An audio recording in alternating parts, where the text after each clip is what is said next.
The moral and spiritual decline in today's culture is on the rise, especially among young people who don't have a biblical foundation and are searching for meaning in life. Examples of the toxic culture abound, from the growing gender identity crisis to the lure of drugs, porn, and social media addiction. The pressure of sex and drinking, so many things they are being bombarded with. Pastor Brian Carter of Concord Church in Dallas says the fight for America's young people has never been greater. It becomes incredibly important for parents and mentors and churches to stay heavily involved to give those young people safe places, models, healthy outlets, a place to process all they're dealing with. Studies consistently show the number of millennials in church decreasing. Barna Research recently found that 59% of millennials raised in church have already left. It's a trend Pastor Carter and others hope to change. The recent studies about millennials and Gen Z are a bit alarming because they do indicate it's the most unchurched generation. You have a generation of young people that are basically raising themselves and discovering their own spiritual identities.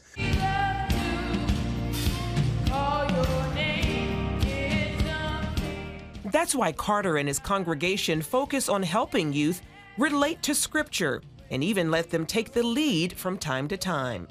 Psalms 86:11 says, "Teach me your ways, O Lord, that I may live according to your truth. Grant me purity of heart so I may honor you." God plays so many roles in our lives.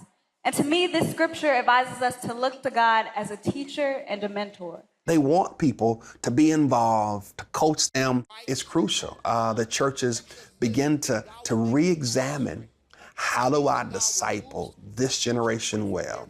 How do I help them to cultivate a love for God and a love for people? How do I help them to have their spiritual identity solid so that they don't run around and try to find their identity from something else? Earlier this year, CBN News reported on a camp that does just that. Youth are spiritually hungry.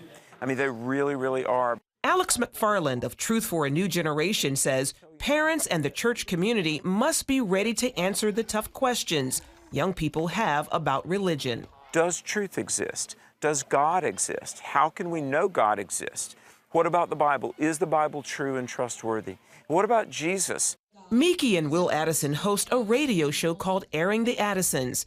They admit raising kids to love God can seem like an uphill battle, but say there is hope. I often go, wait a minute, Gen Zers, these people are still eating at your table. You haven't lost them yet. Even in their schools, you'll see where they have teachers, in colleges, universities that are against what we believe, and they will be really bold about it. And I think our kids have to be equipped to withstand that, and not crumble under it. This high school senior attended the camp for 2 years. Especially in a public school, people around you aren't always the most Christian-like. Meanwhile, church leaders are hopeful about the next generation as they seek to lead them in the way.